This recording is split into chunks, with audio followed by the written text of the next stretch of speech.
ఓం మహాగణాధిపతయే నమః. ఓం గురుభ్యో నమః. ఓం శ్రీమాత్రే నమః.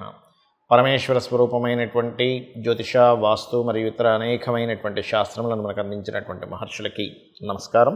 హయగ్రీవ హయగ్రీవ హయగ్రీవేతి యో వదేత్ తస్య నిస్సరతే వాణీ జనుకన్యా ప్రవాహవత్. అరుణాం కరుణాతరంగితాక్షీం ధృతపాశాంకుశపుష్పబాణచాపాం అనిమాదిభిరావృతాం మయూకైః అహమిత్యేవ విభావయే భవానీం. శ్రీమాత్రే నమః. మనం ఈరోజు చెప్పుకోబోయే టాపిక్ ఏమిటంటే 12 లగ్నాల వారు, లగ్నం తెలియని వారు 12 రాసుల వారు ఈ యొక్క పుష్కర సమయంలో, అంటే మే 1వ తేదీ నుంచి 12వ తేదీ వరకు ఉండేటువంటి పుష్కర సమయంలో ఈసారి నర్మద నదముకు పుష్కరం వస్తుంది. పడమర నుంచి తూర్పుకి ప్రయాణం చేసేటువంటి వాటిని నదులు అంటారు. తూర్పు నుంచి పడమర వైపు ప్రయాణం చేసే దాన్ని నదములు అంటారు. మరి దీనికి ఏమిటి, దీనికి ఉండేటువంటి తేడా వల్ల మనం పరిహారం ఏం చేసుకుంటే ఏ ఫలితం వస్తుంది అంటే, నదములు అంటే తూర్పు నుంచి పడమర వైపు ప్రయాణం చేసే ఈ నర్మదా నదం ఏదైతే ఉందో 1వ తేదీ నుంచి 12వ తేదీ వరకు ఈ సమయంలో పుష్కర స్నానం చేసి అక్కడ ఎటువంటి దానం, ఏ లగ్నం వారు ఎటువంటి దానం ఇస్తే ఎటువంటి ఫలితం వస్తుంది, అదేవిధంగా లగ్నము రాశి కూడా తెలియదు అటువంటి వారు ఏ దానం చేయాలి, ఏ పరిహార మార్గం చేసుకుంటే శని భగవానుడి యొక్క అనుగ్రహం. అందరం చూడండి, శని భగవానుడికి సంబంధించిన విషయంలోనే కొంచెం బాధపడుతూ ఉంటాం కదా, అయ్యో నాకు ఏలినాటి శని నడుస్తుంది, అర్ధాష్టమి శని నడుస్తుంది, శని దశ నడుస్తుందని. ఆ యొక్క ఇబ్బంది అనేటువంటి తగ్గుతుంది, అన్ని విధాలా మీకు బాగుంటుంది. మీరు పుష్కర స్నానంలో నదిలో దిగేటప్పుడు, నదము అని చెప్పాను కదా, దిగేటప్పుడు మీరు ఒక మంత్రము మొట్టమొదటిగా చదువుకోవాలి. అదేమిటి అంటే 3, అంటే అక్కడ ఏదైనా రాయి దొరికితే రాయి కానీ, లేకపోతే మట్టి దొరికితే 3 సార్లు అలా వేసి అందులోపల దీనికి ప్రత్యేకంగా ఒక మంత్రం చెప్పబడింది. ఏమిటది అంటే, పిప్పలాద సముత్పన్నే కృత్యే లోక భయంకరి మృతాకాంతే మయా దత్త ఆహారం ప్రతికల్పయ. ధనుర్లగ్నము, ధనుసు రాశి.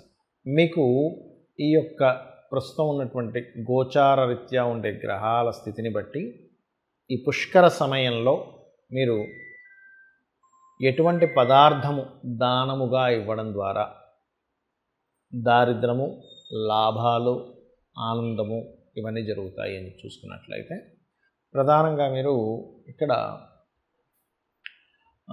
బొబ్బర్లు ఉంటాయి, బొబ్బర్లు, ఉలవలు దానంగా ఇవ్వండి. బొబ్బర్లు, ఉలవలు, ఎందుకంటే ధనుర్లగ్నానికి సహజంగానే షష్టమ లాభాధిపత్యం శుక్రుడికి వస్తుంది.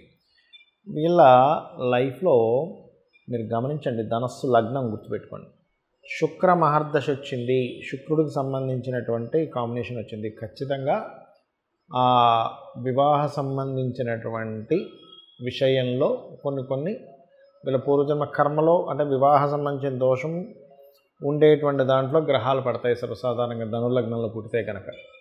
ఎందుకంటే వాళ్ళు పూర్వజన్మలో చేసినటువంటి ఒక కర్మ అది ఉంటుంది, మళ్ళీ వేరేవి అద్భుతంగా ఉంటాయి అందులో, లేదని కదా. కాకపోతే ఈ పుష్కర సమయంలో కనుక మీరు నదీ ప్రవాహం దగ్గరికి వెళ్ళి బొబ్బర్లు దానంగా ఇవ్వడము, ఉలవలు దానంగా ఇవ్వడము, కందులు, నువ్వులు దానంగా ఇవ్వడం కనుక చేసినట్లయితే 100% మీకున్నటువంటి దోషము తొలగిపోతుంది. అదేవిధంగా మరొక విషయం ఏంటంటే, దీంతోపాటు ఈ దానం ఇవ్వలేమండి, గోవు ఉంది, గోవుకి ఏదైనా తినిపించవచ్చా అంటే, గ్రాసము, బెల్లము, క్యారెట్లు తినిపించండి. ఖచ్చితంగా మీకు ఆ దోషం తొలగుతుంది. దాంతోపాటు ఉద్యోగ సంబంధంగా ఇబ్బందులు వస్తుంటాయని చెప్పాను, దశమ స్థానంలో కేతు ఉన్నాడు కాబట్టి. అలాంటి వారు అక్కడ కూర్చొని ఓం మాణిక్య మకుటాకార జానుద్వయ విరాజిత కానీ, లేకపోతే గణపతి పూజ చేసుకోవడం కానీ, 3వ స్థానంలో శని కుజుల యొక్క సంచారం ధనుర్లగ్నానికి నడుస్తుంది కాబట్టి కొంచెం అగ్రిమెంట్స్, కాంట్రాక్ట్స్ చేసేటప్పుడు కాస్త జాగ్రత్తగా ఉంటూ, ఒకవేళ మాటికి నాకు మిస్అండర్స్టాండింగ్స్, మిస్కమ్యూనికేషన్స్ ఎక్కువగా అవుతున్నాయండి అని చెప్తూ ఉంటారు. ఎందుకంటే ఇప్పుడు శని కుజులు 3లో ఉన్నది. అలా మిస్కమ్యూనికేషన్స్, మిస్అండర్స్టాండింగ్స్ ఎక్కువగా కనుక అవుతున్నట్లయితే ఈ సమయంలో ప్రత్యేకంగా మీరు చేయవలసింది ఏమిటి అంటే, మీరు ఆ యొక్క అమ్మవారికి సంబంధించిన నామాల్లో ఓం కర్పూర వీటికామోద సమాకర్ష దిగంతరాయై నమః అనేటువంటి చేసుకోండి. లేదు అదే పుష్కరంలో నిలబడి ఆ నీటిని సూర్యభగవానుడి మీద వేస్తూ ఓం మిత్రాయ నమః అనే నామస్మరణ చేసినట్లయితే కూడా మీకు ఆ మిస్కమ్యూనికేషన్స్, గొడవలు, శత్రుత్వాలు పెరగడం ఇవన్నీ కూడా తగ్గుతాయి. మరి చాలామందికి లగ్నం తెలియదు, నక్షత్రము, రాశి ఏమీ తెలియదు, మరి మేమేం దానం చేయాలని చాలామంది అడుగుతూ ఉంటారు. పుష్కర సమయంలో అసలు మొట్టమొదటిగా అసలు పుష్కరాలు వచ్చినప్పుడు ఎందుకు వెళ్ళాలి అంటే, పుష్కర సమయంలో వచ్చినటువంటిది ఏదైతే ఆ నదీ ప్రవాహం ఉంటుందో దానికి రోగాలు తగ్గించేటువంటి గుణం ఉంటుంది. గుర్తుపెట్టుకోండి. మన పాపముని హరింపజేసేటువంటి గుణం ఉంటుంది. గురువు ఒక రాశిలోకి సంచారం జరిగేటప్పుడు ఆ యొక్క నది లేదా నదముకి పుష్కరం వచ్చినప్పుడు పర్టికులర్గా మనకి ఆ 12 రోజులు కూడా విశేషంగా అక్కడ మహర్షులు, యక్షులు, గంధర్వులు, దేవతలు వచ్చి స్నానం చేస్తారట. వాళ్ళు స్నానం చేసి మనం చూడండి, ఏదైనా మనం ఒక ప్రసాదం నైవేద్యంగా పెడతాం దేవతకి, ఆ ప్రసాదంలో ఈ యొక్క రుచి మారుతుంది కదా. ఆ రకంగా వాళ్ళు వచ్చి స్నానం చేసినటువంటి నదిలో మనం వెళ్ళి చేసినప్పుడు ఆ 12 రోజులు మనం పూర్వజన్మలో చేసిన పాప కర్మలు దగ్ధం అవుతాయి. గుర్తుపెట్టుకోండి. సరే, అయితే విషయానికి వస్తే కనుక ఇక్కడ మరి ఈ యొక్క నక్షత్ర రాశి లగ్నాలు తెలియని వారి పరిస్థితి ఏమిటి? ఏ దానం చేయాలి పుష్కరంలో స్నానం చేసిన తర్వాత? ఈ సంవత్సరం ప్రత్యేకంగా మనకి ఈ నామం, ఈ యొక్క సంవత్సరం పేరు కూడా క్రోధినామ సంవత్సరం కాబట్టి అనవసరమైన గొడవలు ఏమీ రాకుండా ఉండడానికి అందరూ కూడా నువ్వులు, తెల్ల నువ్వులు లేదా నూనె లేనట్లయితే కందులు, ఈ మూడిటిని దానం కనుక చేసినట్లయితే అద్భుతంగా ఉంటుంది. దీంతో పాటు ఉలవలు కూడా దానం చేసినట్లయితే ఎటువంటి ఆటంకములు రావు.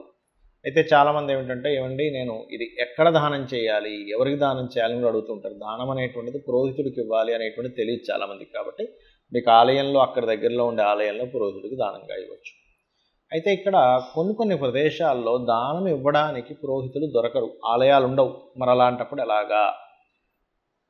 నువ్వులు ప్రదేశంలో బెల్లము, అదేవిధంగా కందులు ప్రదేశంలో క్యారెట్లు, కందులు బదులుగా, అదేవిధంగా ఉలవలు బదులుగా ఆ యొక్క గ్రాసము గనక గోవుకు తినిపించినట్లయితే, అందులో ముఖ్యంగా దేశీవాలి గోవుకి ఈ పుష్కర సమయంలో తినిపించినట్లయితే, ఈ 12 రోజుల్లో తినిపించినట్లయితే ఖచ్చితంగా మీకు ఉన్నటువంటి పాపకర్మ తొలగుతుంది. అదేవిధంగా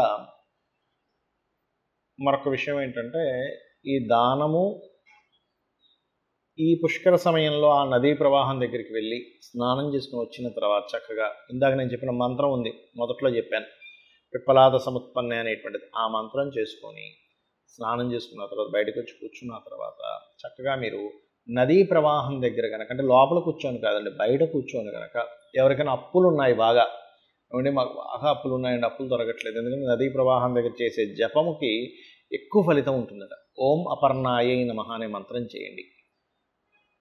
అలా కాదండి, మాకు ధన సంబంధించిన విషయం విపరీతమైన స్ట్రెస్ ఉంది, ఓం నవవిద్రుమ బింబస్త్రీ న్యక్కారి రదనచ్చదాయై నమః అనేటువంటిది చేయండి. లేదా ఓం సంపత్కరీ సమారూఢ సింధుర వ్రజసేవితాయ నమః చేసుకోవచ్చు. కొంతమందికి అనారోగ్యం ఉంటుంది, నదములు గనక వెళ్ళి స్నానం చేసినట్లయితే, ఇప్పుడు నర్మదా నదము కదా, స్నానం చేసినట్లయితే 100% అక్కడ అంటే ఆ యొక్క నదీ ప్రవాహంలో చేసిన స్నానం వల్ల అనారోగ్య సమస్యలు ఖచ్చితంగా తొలగుతాయి. ఎందుకంటే పడమర వైపు ప్రవహించేటువంటిది కాబట్టి ఇది. అలాగే ఇప్పుడు అనారోగ్య సమస్యలతో ఉండేటువంటి వారు ఏ మంత్రం చదువుకోవాలి అక్కడ కూర్చొని అని చెప్పి చూసుకున్నట్లయితే, ఓం సర్వవ్యాధి ప్రశమని సర్వమృత్యు నివారణి అగ్రగణ్య చింత్య రూప కలికల్మషనాశిని అయి నమః చేసుకోవచ్చు. ఎంతసేపు చేయాలి? ఒక అరగంట, గంట, మీ ఇష్టం అండి. అక్కడ కూర్చొని నాకు ఒక 2-3 గంటలు టైం దొరికింది హ్యాపీగా అనుకుంటే చేసుకోవచ్చు. దీనివల్ల మీకు రూపాయి ఖర్చు అయ్యేదేమీ లేదు. చక్కగా మీకు మీరే దైవ ధ్యానం చేసుకోవడం ద్వారా మీ యొక్క ఇబ్బందులను తొలగించుకోగలుగుతారు. అలాగే కొంతమందికి ఉద్యోగం రాదు, అలాంటి వారు లలితా సహస్రనామాల్లో ఓం శ్రీమాత శ్రీ మహారాజ్ని శ్రీమత్ సింహాసనేశ్వరి నమః, అదేవిధంగా ఓం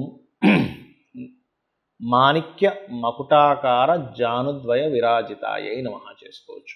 ఖచ్చితంగా ఇది పనిచేస్తుంది.